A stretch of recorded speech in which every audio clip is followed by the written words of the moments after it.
Welcome back, folks. You may have heard of annuals as far as flowers go, but have you heard of shoulder annuals? I sure hadn't. Plant Pro Xander Caruso from Barton Springs Nursery is here to give us some education this morning, which we're always grateful for. Xander, good morning. Good morning. All right, let's first of all remind everybody about annual flowers and what they do. So an annual plant is a plant that starts its life cycle and finishes by the end of the season. Sometimes, it's just a quick couple of months, but usually they set seeds so that they can come up again.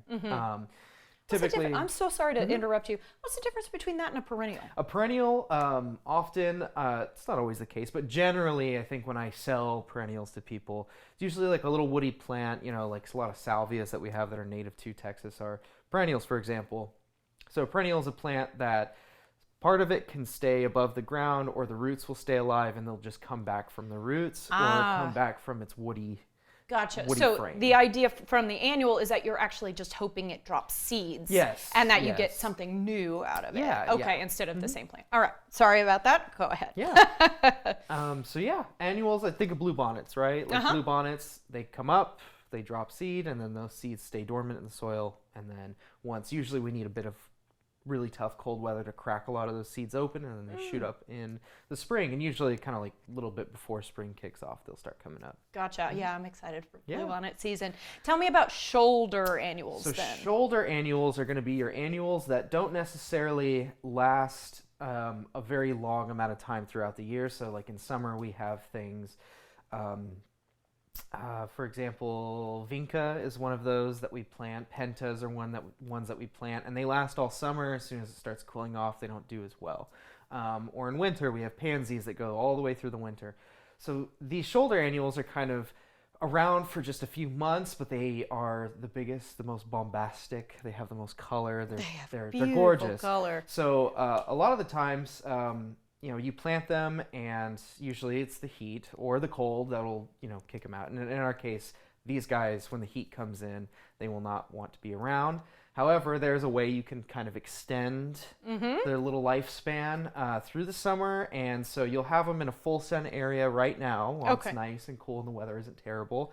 But as soon as the weather starts getting really nasty, you can move them into a part sun area, and they won't bloom as much. But you can use products like these that I have here. This is what I would recommend putting down now. This is just a solid, good, blooming fertilizer. Looks like it could be used for lots of different things. Lots and lots of different things. Roses, veggies, Yeah, all when sorts. you go with organics, you can use, it's multi-purpose because you can't really overdo them. And same with this guy. This is a liquid fertilizer. You can throw this on, and this will help. Because it's a liquid, the plant will take it up immediately, and this mainly just helps with blooming. So if something's not blooming right, then not enough, you can always throw this on it, but usually you want to keep them in the sun as much as you can this time of year. Okay. Before it gets really hot. What temperature or at what degree of sun exposure should we start moving to part shade? I would say once we start getting past like 86, where it's consistently 86, like for most of the day, where 6 hours of the day are going to be above 85 degrees.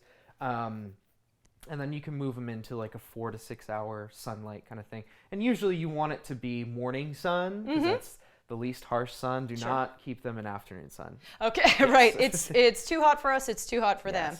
I did want to make sure that we talked through a couple of them, and we can see a picture of a dahlia there. Why don't you show me some of what you brought today? Yeah, so we got these really lovely dahlias, geraniums, which they have pretty scented foliage, which should keep the deer away, but deer will eat just about anything. We've got some celosia and some petunias right here. Some petunias can go in further, and same with marigolds. They can go through the summer a little bit better than all these other guys. Cool.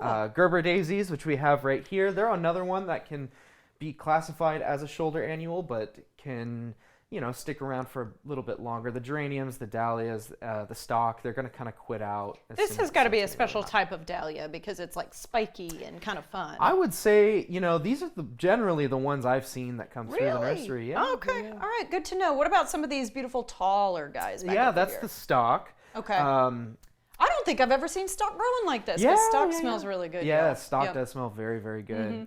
Stock is super wonderful. Obviously, the scent is one of the best things. This is, I think it's Osteospermum. Really nice, just classic yellow flower. Bright and happy. Yeah. And what's this yellow flower, by the way? This is another dahlia, another type of dahlia. Oh my gosh. There's so many different types. And so you and I were talking off camera, actually, because 2-3 weeks ago when I had you in here, we had just gotten through a really cold patch, Yes. and things were pretty quiet. Yes. Now, all of a sudden, The spring switch is has in been bloom. flipped. Yes. Tell me about what's going on at Barton Springs right now. So we're getting in tons of color like this, tons of different trees, native plants. As things start to wake up, a lot of our natives need it to be warmer. So with the warmer weather, we see them kind of break dormancy and come out. And we got tons of pottery in right now that we're working on getting onto the floor. So if you've needed pottery, we are restocking on that. Sounds good to me. And of course, guys, if you have no idea how to handle any of this, the Plant Pros can help you. Xander, thank you so much, thank you as so always. All right, for more tips, you can visit the Plant Pros actually in person on Bee Caves Road, or you can go online to see what they have to offer at bartonspringsnursery.com.